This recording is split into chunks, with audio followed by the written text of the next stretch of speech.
Another exciting, fast-growing spectator sport is boat racing.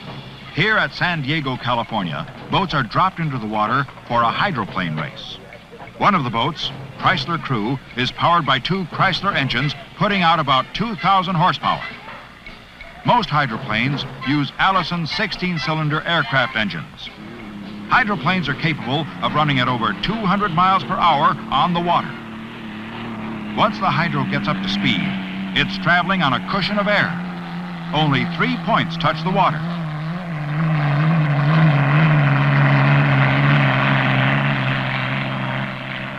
A characteristic of the hydro race is the beautiful spray or rooster tail behind each speeding boat.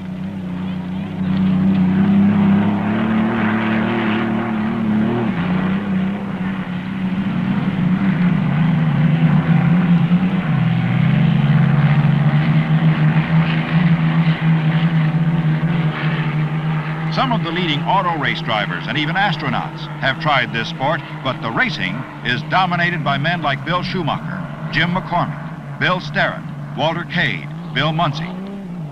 The hydro race differs from most other racing in that it is run in heats with up to 5 boats per heat. The winners of the heats then compete in the final runoff. Hydroplanes race about a dozen times a year in places like Detroit, Seattle, Madison, Wisconsin, Guntersville, Alabama, and San Diego, California. One of the nation's most outstanding boat race events is a 500-miler held on the Salton Sea.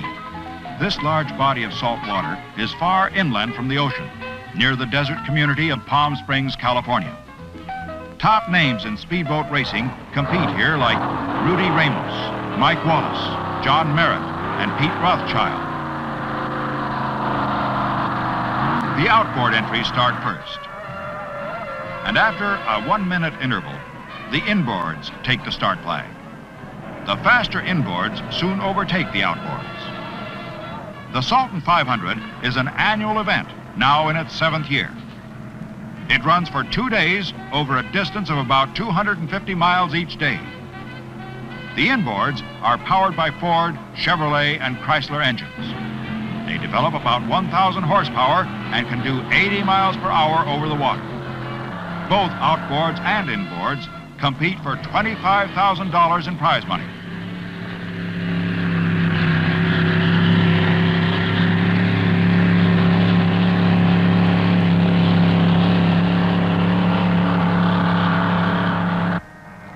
The outboards can run with 1, 2, or 3 engines.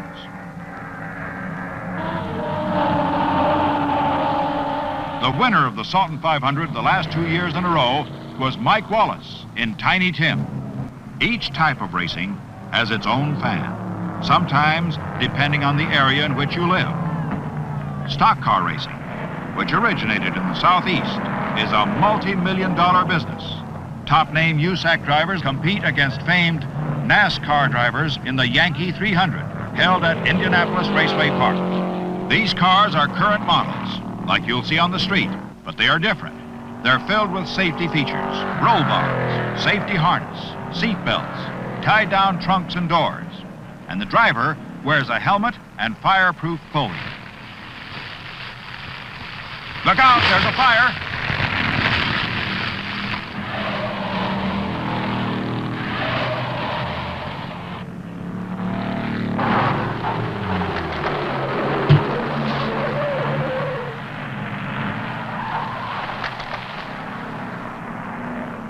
On this stock car road course, many drivers find the going difficult.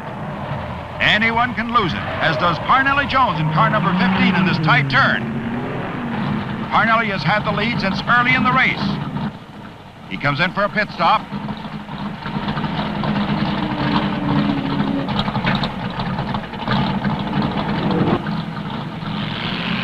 But his crew is so fast that they get him in and back out again, and he doesn't lose the lead. Parnelli in number 15 car is really showing him the way around this road course. Norm Nelson in number 2 is in hot pursuit.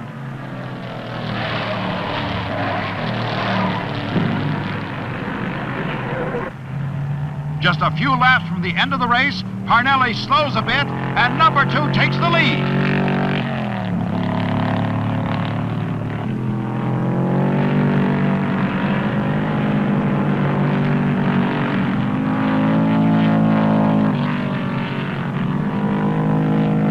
Parnelli out of contention, Nelson barrels on.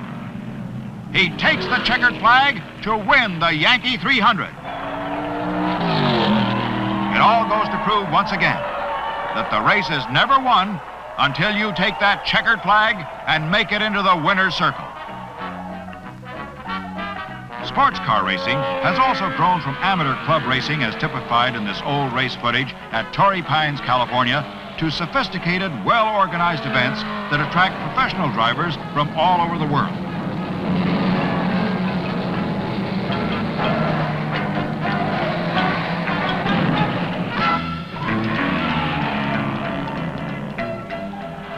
The sports car driver in a foreign country gains most of his experience driving on road courses, out in the country, far removed from the big city or the closed oval track. In the USA, there are over 93 road race courses that challenge the 5,000 licensed sports car racers.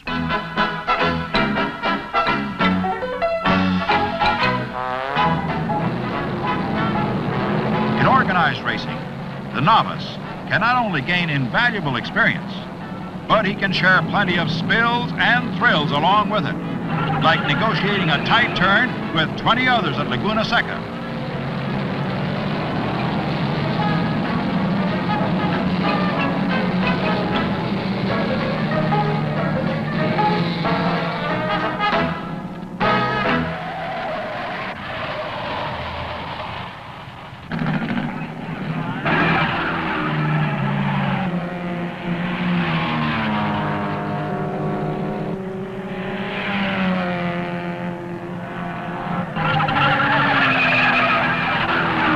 Most of today's professional sports car drivers started in Sports Car Club of America competition with smaller cars. Professional drivers like Bobby Unser, Parnelli Jones, Mario Andretti, Dan Gurney, and Jimmy Clark, who compete in sports car racing, demonstrate the finest driving skill in powerful, finely engineered machinery. A Group 7 race car is low-slung with a wide tracking chassis weighing at least 1,100 pounds. They have a speed capacity of over 200 miles per hour. Here at Riverside Raceway, you'll find road racing at its best. In the first running of the Canadian American Challenge Cup in 1966, this course was one of the tracks used in the 6-race professional series. 5 of these events are held in the United States and 1 in Canada. Over $500,000 in prize money goes to the winners. In the 1967 races, the McLaren team stole the show, with owner-builder-driver Bruce McLaren and Dennis Hume taking home to England the prize money of over $175,000. In road racing, drivers are faced with every challenge. Right turns, left turns,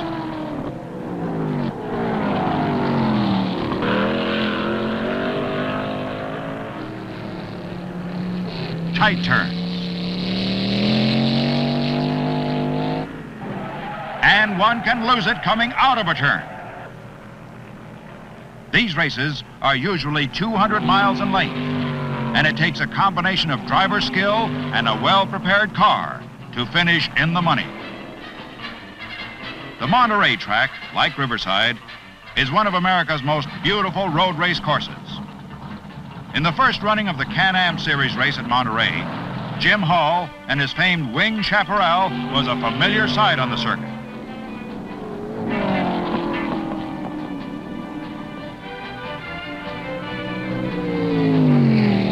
Every form of racing has its own unique excitement and appeal for the spectator as man and machine strain for more speed and the glory that waits in the winner's circle.